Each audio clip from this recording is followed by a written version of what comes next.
क्या आप जानते हो, भारत में एक समय ऐसा भी आया था जब करेंसी नोट पर महात्मा गांधी जी की फोटो हटाने की बात हुई थी। तो क्या सच में गांधी जी की जगह किसी और की फोटो आने वाली थी, या यह सिर्फ एक पॉलिटिकल बकवास थी? और अगर चेंज होता तो आज आपके 100 और 200 के नोट पर कौन होता? दोस्तों, आज हम इस कंट्रोवर्सी का पूरा सच जानेंगे, हिस्ट्री, पॉलिटिक्स और आरबीआई की ऑफिशियल पॉलिसी के साथ।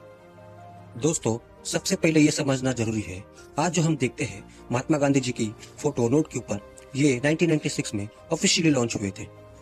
1996 के बाद गांधी जी का स्माइलिंग पोर्ट्रेट इंडियन करेंसी का परमानेंट फेस बन गया।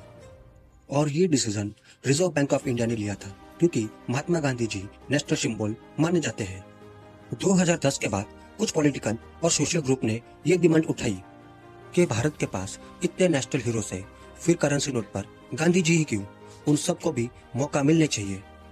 कुछ लोगों ने कहा भगत सिंह को होने चाहिए, और कुछ लोगों ने सुभाष चंद्र बोस, और कुछ लोगों ने कहा बी.आर. अम्बेडकर को भी भारतीय करेंसी नोट पर होनी चाहिए।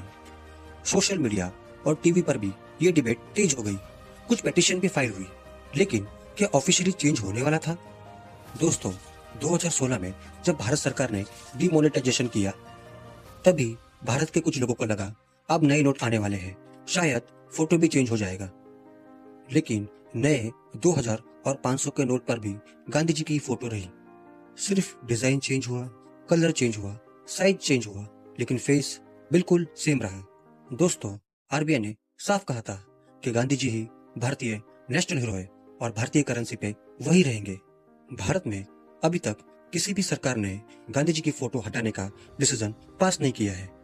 हाँ, कुछ लोगों के सुझाव आए, मेमोरेंडम आए, पब्लिक डिबेट भी हुई, लेकिन आरबीआई एक्ट के हिसाब से करेंसी डिजाइन का फाइनल डिसीजन आरबीआई का होता है, ना कि पॉलिटिकल पार्टी का। और आरबीआई ने कभी भी ऑफिशियली इसे चेंज करने की बात नहीं की। दोस्तों, दुनिया में ऐसे कई देश हैं जिनकी करेंसी नोट पर अलग अलग चेहरे हैं। तो अगर देखा जाए तो टेक्निकल यह पॉसिबल है कि इंडिया भी मल्टीपल फेसेस यूज करे, लेकिन ट्रेडिशन और कंटिन्यूटी भी इंपॉर्टेंट फैक्टर होता है। 2022 में सोशल मीडिया पर एक अफवाह वायरल हुई थी, गांधी जी की जगह रविंद्रनाथ टैगोर या एपीजे अब्दुल कलाम की फोटो आ सकती है। लेकिन आरबीआई ने ये क्लैरिफिकेशन दिया, ऐसा कोई भी ऑफिशियल प्रपोजल नहीं आया है। इससे हमें ये सीख मिलती है कि सोशल मीडिया पर वायरल होना ऑफिशियल डिसीजन नहीं होता। तो क्या फ्यूचर में ये चेंज हो सकता है? टेक्निकली देखा जाए तो हाँ, भारतीय लॉ इसे अलाउ करता है, लेकिन इसकी प्रोसेस काफी बड़ी है, क्योंकि करेंसी सिर्फ पेपर नहीं होती, वह नेशनल आइडेंटिटी का पार्ट होती है, इसलिए चेंज करना इजी नहीं होता।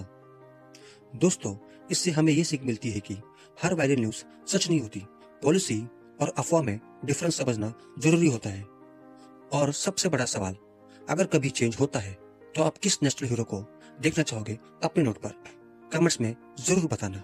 और ऐसे ही रियल जेके फैक्ट्स के लिए चैनल को फॉलो करो।